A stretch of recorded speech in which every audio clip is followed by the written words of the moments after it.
This is UITV News with Shane Reiter, Lauren Moss, and Kevin Glueck with sports. Good evening, this is UITV News. I'm Lauren Moss. And I'm Shane Reiter. Iowa City is getting a new look. New parking meters that may be able to help the parking situation downtown are currently being tested. After years of complaints, the city has decided that it is time for some parking changes. Iowa City has a lot to offer its residents, but parking is not one of its strong points. Tickets and availability has left people pretty hostile about driving downtown. They give you a ticket really fast if you, and that's kind of a pain. Yeah. So the city would feel friendlier if it was just you got hassled less about parking. In an attempt to revamp the downtown parking system, the city has purchased new on-street parking meters. These meters accept credit cards and tell the customer when a spot is open nearby. We're just trying to make it more convenient for people that are coming downtown. These credit card meters are called a smart meter. There's a lot of information we can get from those, occupancy information. Whether this plan works, there definitely is no question that a change in parking is needed. Lauren Moss, UITV. Gun control has been a hot topic for both state and national legislation. While the U.S. Senate just refused to change gun control laws, the state of Iowa is currently struggling to pass a bill with additional restrictions. Iowa is making moves on gun control by strengthening the laws and making it more difficult for criminals to possess firearms. We made it so that you can't go illegally purchase a gun and then transfer it to someone who is not able to get one themselves. This transfer, also known as a straw purchase, is a Class D felony in which can add up to as much as 5 years in prison. Local gun store employee Jesse Stopper says that more gun laws does not necessarily equal more safety. You're going to break the laws, don't care what the law says. The people that are often, shooting you for your wallet or deciding that you're worth stabbing for some reason, they have very little regard for human life. In Des Moines, Iowa Democrats and Republicans seem to have mixed opinions on what additional gun laws are needed. Stopper, however, believes that clip or magazine restrictions will not reduce gun violence. Practice for half an hour reloading 10-round magazines, it's not going to slow you down whether you've got 10 10-round mags or one 100-round mag all that much. State lawmakers are now leaving it in the hands of the President and Congress to decide whether or not more restrictions will take place. Lainey Tick, UITV. And Iowa City citizens could see another issue to be voted on come November. Nearly 3 years since its passage, Iowa City's 21 ordinance appears to be resurfacing. That is thanks to the efforts of two downtown bar operators. Union Bar owner George Whitgraff and Martini's general manager Josh Ursage filed paperwork Monday to repeal the initiative. Underagers have been prohibited from entering the majority of bars after 10 p.m. since the ordinance was upheld in the November 2010 election. The owners are looking for a minimum of 2,500 registered voter signatures in order to get the ball rolling. The City Council would then vote on the matter or put it before voters in November. And you may have noticed video stores shutting down. Stephen Beaver tells us why this may be. Stephen? Technology changes how we view movies. Audiences went to theaters to see their favorite silent films in the early 1900s, and by the 1950s, televisions were in homes, bringing movies into living rooms across the U.S. Video rental stores started appearing in the 1980s, and over the past 10 years, the internet has revolutionized how we watch and rent movies. Many are choosing to stream their content online and leave the rental stores behind. An empty building is all that's left of the Iowa City Blockbuster that closed earlier this year. Soon there will only be one Blockbuster left in Iowa. Red boxes now accompany some gas stations, and Family Video is the only rental store left in town, and it was empty on a Sunday afternoon. 77% of U.S. households have access to the internet, and 1 in 12 Americans subscribe to Netflix. It's hard to argue that video stores are not becoming obsolete. Online streaming means you no longer have to sit on your couch to watch your favorite shows from TV. Many services even let you watch from your tablet or smartphone outside. Cell phone data plans and Wi-Fi hotspots let you watch your favorite movies almost anywhere. So why would anyone go to a rental store? Other places, either Netflix doesn't have it since they only have a certain amount of things, and Redbox is almost always out of what's new, where here you can actually put on order and say, hey, if this comes in when I'm up, can you reserve it for me? There's a certain number of people that would like their media to be that way, but there's also the large portion of people that are already customers here that do enjoy the disc-based media, all of that. A lot of customers don't have internet. Since over 20% of people in the U.S. are without internet, there is still some business left for rental stores. As technology advances and internet speeds increase, you may end up watching all of your content online in the future, at least until the Wi-Fi goes down. Stephen Bieber, UITV. Movies aren't the only things that have switched to digital. Music sales are almost only online, but one classic way of listening to music is coming back.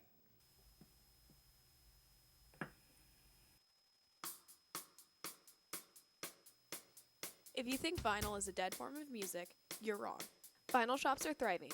Places like Record Collector in Iowa City packing customers. Record Collector was founded in 1982 and is the only remaining record store in Iowa City. It stays in business by catering to a growing group of people who are willing to deal with the hassle of vinyl. Some even prefer it. It's more like romanticized, like it's just how it used to be. It's kind of like a handwritten letter. If you compare it to that, like that's just better than a text message, and it always will be. The love for vinyl is what brings people to stores like Record Collector and has them pass their love for vinyl on to the next generation. Corwin Brown, UITV.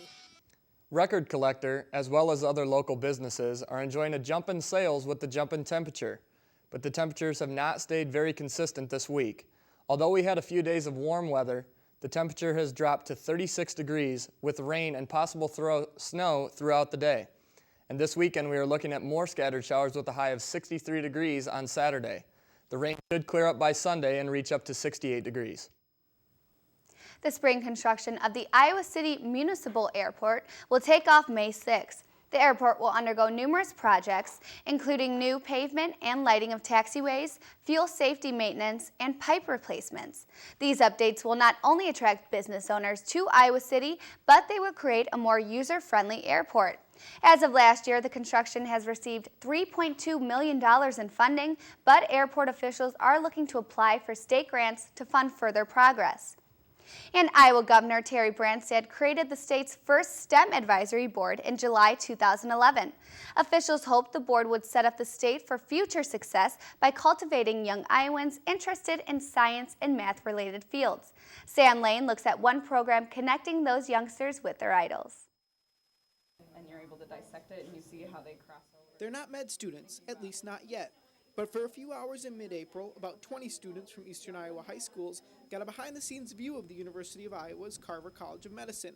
Workplace Learning Connection, a nonprofit partnership between Kirkwood and the Grantwood Area Education Agency, connected the high schoolers with current med students at the UI. Officials selected these students because they expressed interest in STEM, which stands for science, technology, engineering, and mathematics. Workplace Learning Connection sets up several of these events each year to help those interested in medical school get a closer look. And with educators around the country trying to push STEM education, it couldn't come at a better time. Students became a part of that push as they learned more about basic anatomy, including the functions of the lungs, heart, and brain.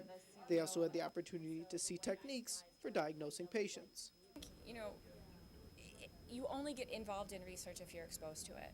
You know, I had high school teachers who took me to research labs, and I saw what research was about. And if that hadn't happened, I wouldn't have gone into research.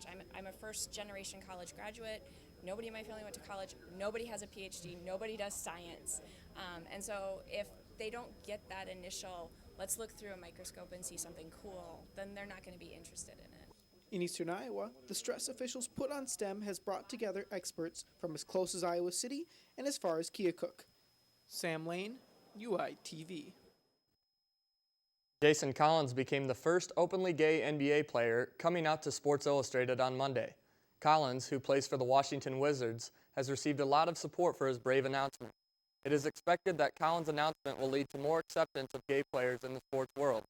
This is one case of LGBT becoming more accepted. Another is the It Gets Better movement. It Gets Better is an internet-based project founded by author Dan Savage and his husband Terry Miller. Since the project began, millions of videos have been uploaded to join the movement. Kelsey Cuniff has the details on why these videos go beyond the LGBT community. The University of Iowa made their own It Gets Better video. I know some friends aren't that comfortable with it either, but even when you come out, like, just no matter what, like, my parents aren't exactly okay with Yeah. it, but it's just, like, feels great. but it gives you a standpoint too of where you can go from there. Right. Iowa's video has close to 3,500 views since it first aired, and Iowa students did it to help others. I had a lot of close friends message me on, or on my phone or call me, just being like, hey, let's get together for lunch, and, just kind of basically come out to me. A place on campus many students have used in becoming more self-aware and understanding is the LGBTQ Resource Center. I kind of met some friends through the center, through Glueck, and so I try and bring everybody there and just give back to the center what it gave to me. Resources like the center and videos like It Gets Better don't just create awareness, they create communities. Kelsey Cuniff, UITV. 2 University of Iowa students have created what they feel is going to be the next big thing, a website that's going to help you study. With finals right around the corner, this could be a student's new best friend. What started as a late-night idea for Joe Delago has turned into a full-time job for him and co-founder AJ Nelson. He was studying one night, it was like 3 a.m., and he hit a wall, and he had no one to turn to. It was the night before the exam, and he was just thinking to himself, why do I have to sit here by myself when there's 400 other students in my lecture class? Clusterfunk was designed to help students by allowing them to converse with other students, share documents and study guides with classmates, upload lecture notes, and upload last semester's exams. Now that they have over 1,600 viewers, it is time to expand, something that will start in other Iowa schools in the next few weeks and hopefully go nationwide from there. Just goes to show how far a simple idea and a little hard work will take you, even if you're still in school. Nick Delaquila, UITV. And now we're going to throw it over to Kevin Glueck at the sports desk. Kevin? The Cedar Rapids Colonels are off to their best start in recent memory and were just ranked as the #2 team in minor league baseball in April by Baseball America. Much of the team's new success is thanks to a change in affiliation. I stopped by the Vet in Cedar Rapids to learn more. Colonels have a long history as a minor league affiliate for one of 9 Major League Baseball teams at Veteran Memorial Stadium, including the San Francisco Giants, the Cincinnati Reds, and most recently, the Los Angeles Angels of Anaheim. But when their contract ran out with the Angels, the Colonels decided to align themselves with the team over 1,000 miles closer, the Minnesota Twins. If you can keep your little clubs closer, in the end, there's got to be a benefit for it, for marketing on both of us. The club has started a promotional night, Twins Tuesdays, where players wear road jerseys and Twins hats to commemorate the switch. The hats the fans see donned by the Colonels are just one of the things that the fans are able to buy with the new Twins logo. Every day we're fulfilling 1 to 2 merchandise orders of T-shirts and the Colonels merchandise to Twins fans in Minnesota, South Dakota, North Dakota, and Northern Iowa. So I've seen a lot more interest from people outside the Eastern Iowa area in our ball club. The fans are also getting a better product on the field, with great young prospects being brought in by the Twins organization, including top prospect Byron Buxton, who was the #2 pick in the 2012 Major League Baseball draft. All this young talent has even brought in interest from fans outside of the state. There was a number of people that talked about making the short trip down from Minneapolis to catch a game here in Cedar Rapids. General Manager Doug Nelson has high hopes that the switch from LA to Minnesota will create a better experience for local Twin fans and a better product on the field. That's it for sports. Now back to Cheyne and Lauren at the news desk. Guys? That's it for UITV News tonight. Thanks for watching.